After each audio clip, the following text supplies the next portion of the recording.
It starts like a completely normal morning in 2026. You wake up, grab your phone, ignore a few messages, and open your banking app while making coffee. You already know roughly what's there: $3,247. Except today, the balance says $100,003,247. You stare at the screen, close the app, open it again. Same number. You log in from your laptop. Still there. Then you check the transaction history and find one incoming transfer from the middle of the night. Exactly $100 million from a sender you don't recognize. Your first thought is obvious. Bank error. Those aren't your dollars, and sooner or later someone will notice. You're about to call the bank when curiosity stops you. You need to know if the money is actually usable. You start small. Coffee. Approved. That proves nothing, so you buy a new phone you've wanted for months. Approved. Then you transfer $10,000 into another account you own. Seconds later, it arrives. Now you know this isn't just a number on a broken screen. The banking system is actually letting you move the money. You go home and wait for the obvious phone call. Nothing. No warning, no frozen account, no message from whoever sent the money. The next morning, you check again. More than $99 million is still there. Another day passes. Still there. By the third day, your fear starts turning into something much more dangerous. Confidence. Maybe the bank hasn't noticed. Maybe the sender hasn't noticed. Maybe somehow this money really is yours now. You start browsing houses and cars you couldn't even dream about 3 days earlier. You tell yourself you're only looking, but a few hours later, you're standing inside a luxury car dealership. The salesperson starts talking about financing. You tell him you're paying in full. The transaction clears. Soon, you're driving home in a car worth hundreds of thousands of dollars. And for the first time, the $100 million feels real. Your friend sees the car and immediately asks what happened. You tell him you'll explain later. That night, you start imagining what comes next. A house, travel, no job, investments. Maybe your old life is simply over. Then at 9:17 the next morning, your phone rings. Unknown number. You answer. A calm voice says your full name and tells you they're calling from your bank's financial security department. They need to discuss unusual activity on your account. You look through the window at the new car, then open your banking app.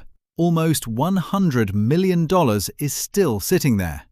And suddenly, the excitement disappears because you finally understand the obvious problem. If $100 million appeared in your account overnight, somewhere out there is a person who just lost $100 million. The bank employee asks whether you were expecting a large international transfer. You say no. There's a short silence. Then he tells you the transaction is being reviewed and asks you not to make any unusual transfers until they confirm the source. You expect the account to be frozen immediately, but it isn't. Your card still works. The money is still there, and instead of taking the warning seriously, you convince yourself that if the bank really thought something was wrong, they would have blocked everything already. That becomes your excuse. Over the next few days, you start spending. First, you leave your apartment and check into one of the best hotels in the city. Then come expensive clothes, restaurants, watches, and things you would normally spend months thinking about. You take your friend shopping and finally tell him the truth. He thinks you're joking until you show him the balance. His first reaction isn't excitement. He tells you to stop spending immediately. You ignore him. You've already crossed the line, and every successful purchase makes the money feel more like yours. Soon you're touring houses with a real estate agent. One has a pool, private garage, huge windows, and costs several $1 million. A week ago, you would have felt uncomfortable even walking through the front door. Now, you're asking how quickly you can buy it. But something has changed. The larger your purchases become, the more questions people ask. The dealership wanted identification. The hotel temporarily held a large deposit. The real estate agent wants proof of funds. Your bank calls again about several transactions. you realize that spending $100 million isn't like spending $1,000. Every major purchase creates records, names, documents, and people who remember you. That night, you sit alone in your hotel suite and check the account. The balance is around $99.7 million. Hundreds of thousands of dollars are gone, and for the first time, you don't feel rich.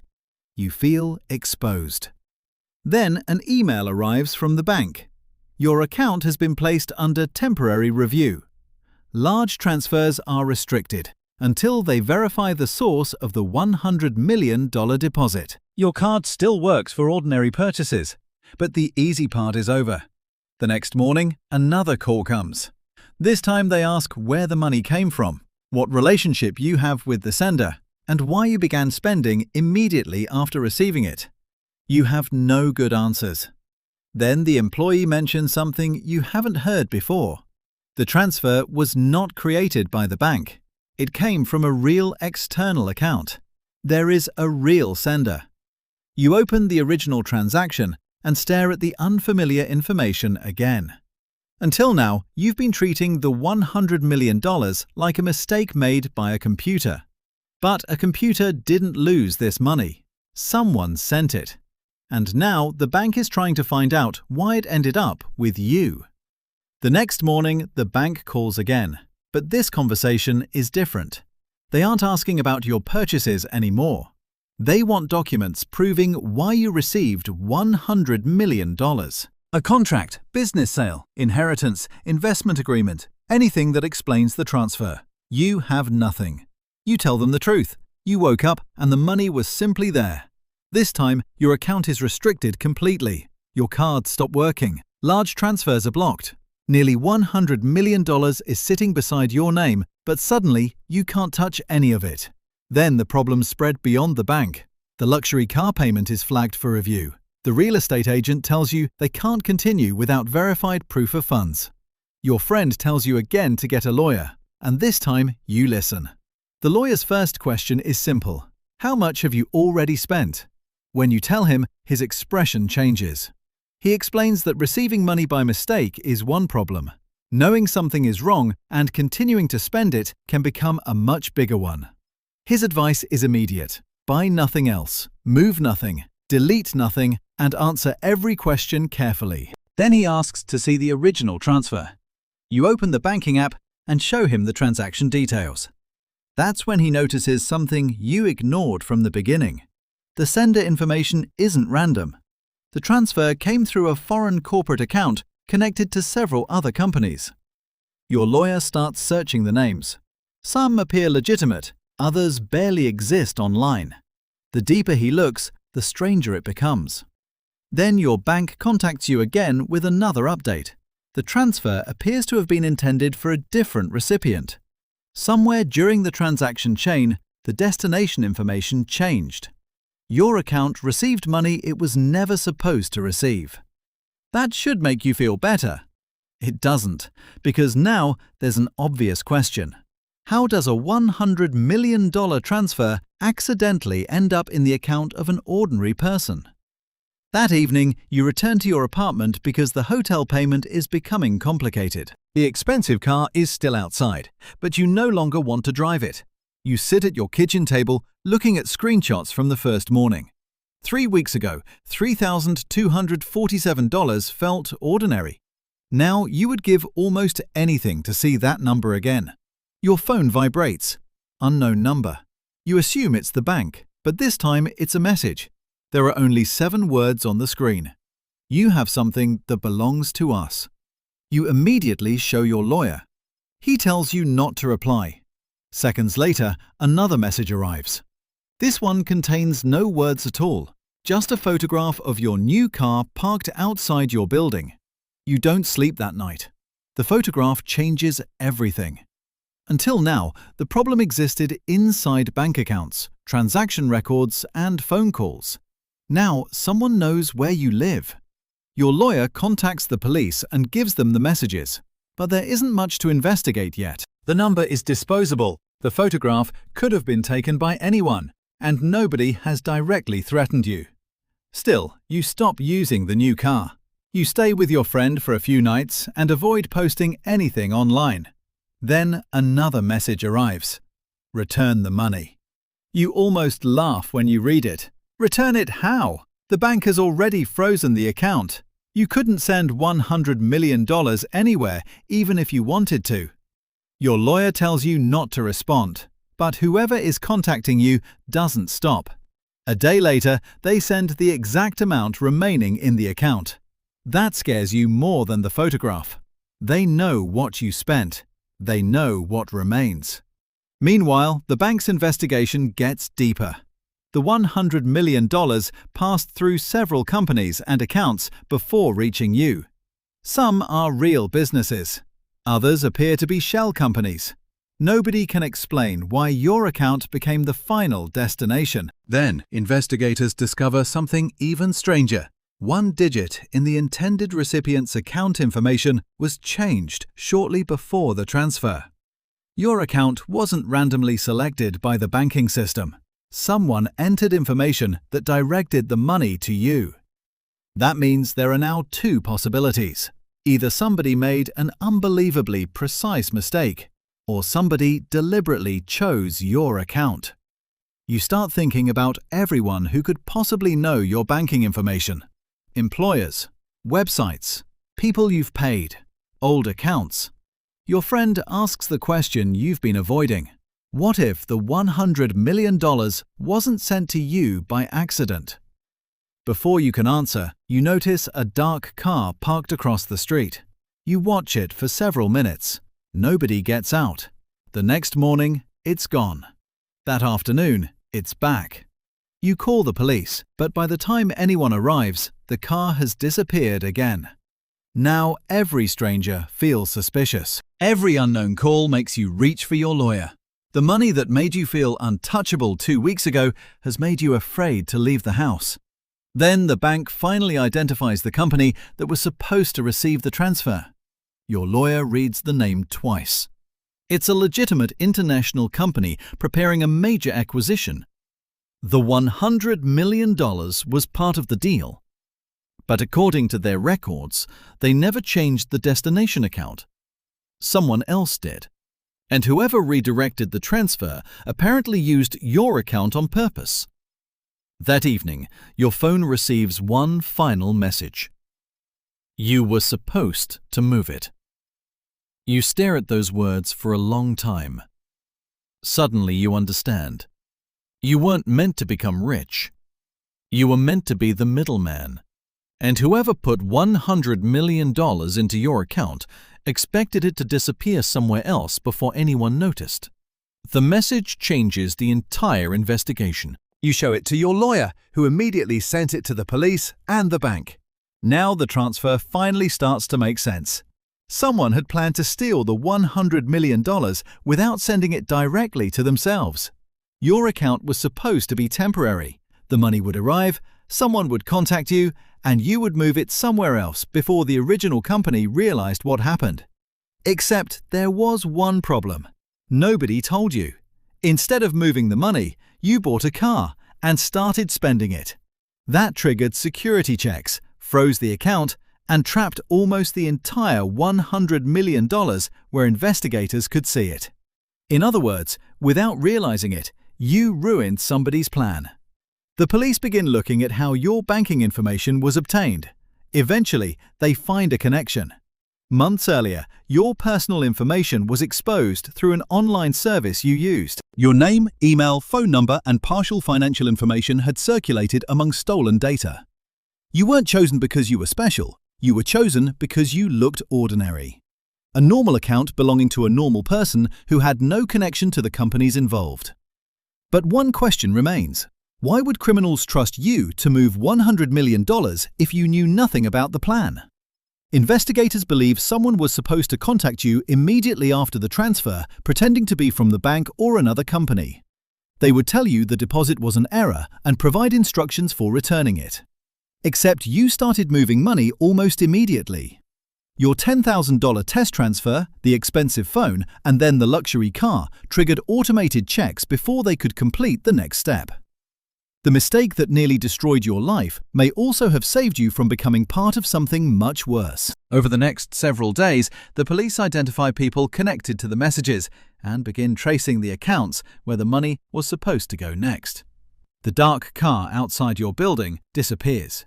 The messages stop. But your problems don't. You still spent money that never belonged to you. Your lawyer spends hours negotiating with the bank, dealership, and investigators. The car has to go back. Other purchases are returned where possible. Some losses have to be repaid. You cooperate fully, which matters, but nobody treats the first few days like they never happened. Then, almost a month after you woke up with $100 million, you sit inside the bank with your lawyer while the remaining funds are transferred away from your account. You watch the balance fall. $99 million, $50 million, $10 million. Then, almost nothing. A number that once made you feel like the luckiest person alive disappears in seconds. Strangely, you feel relieved. You walk outside without the luxury car, without the houses you were browsing, and without the future you had already started imagining. But for the first time in weeks, nobody is asking you where $100 million came from. The nightmare should be over. Then your lawyer stops beside you and says there's one detail the investigators still can't explain. The people behind the transfer had your information. They knew your account. They knew where you lived. But according to everything police have found, they never explained why they chose that specific night to send the money. And there is still at least one person involved who has never been identified. A few weeks later, your life looks almost exactly the way it did before the $100 million appeared. You're back in your apartment. The luxury car is gone. The hotel suite is a memory. Your phone no longer fills with calls from lawyers, investigators, and bank security. Most of the stolen money was recovered. The purchases that could be reversed were reversed, and after weeks of cooperation, you're finally allowed to move on. One morning, you wake up, make coffee, and open your banking app almost without thinking. For a second, you hesitate before looking at the balance. $3,247. Almost exactly where this entire nightmare started. A month ago, that number looked small. Now it feels perfect. It's money you understand. Money nobody is searching for. Money that doesn't make you check the street before leaving home. Your friend still jokes that for a few days you were technically one of the richest people he knew, but neither of you really laughs about it anymore. You learn something strange about becoming rich overnight. The number in your account matters far less than whether you can actually explain why it's there. For a few days, you had almost $100 million, yet you couldn't safely spend it, move it, invest it, or even admit where it came from. You had everything people imagine money buys, except freedom. Eventually, the investigation disappears from your daily life. The unidentified person behind part of the scheme is never found. But the messages stop, the strange car never returns, and months pass without anything happening. You start believing it really is finished. Then one evening, you're sitting on your couch when your phone vibrates. Banking notification. You almost ignore it. Then you see that it's an incoming transfer. Your stomach tightens immediately. You open the app. Your balance is now $3,248. Someone sent you exactly $1. You check the sender. It's the same unfamiliar sender information connected to the original $100 million transfer. You stare at the screen. There's no message, no phone call, nothing else. Just $1. You call your lawyer immediately. He tells you not to touch it and says he'll contact the bank in the morning. You put the phone down and look toward the window. The street outside is empty. No dark car. No stranger. Nothing unusual. You tell yourself it could be an automated error left over from the investigation.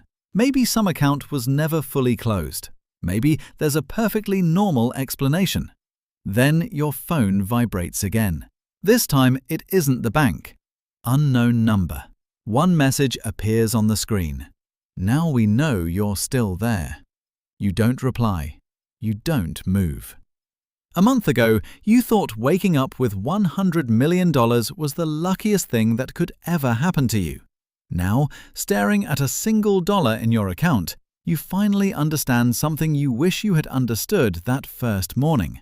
The scariest part was never losing the $100 million.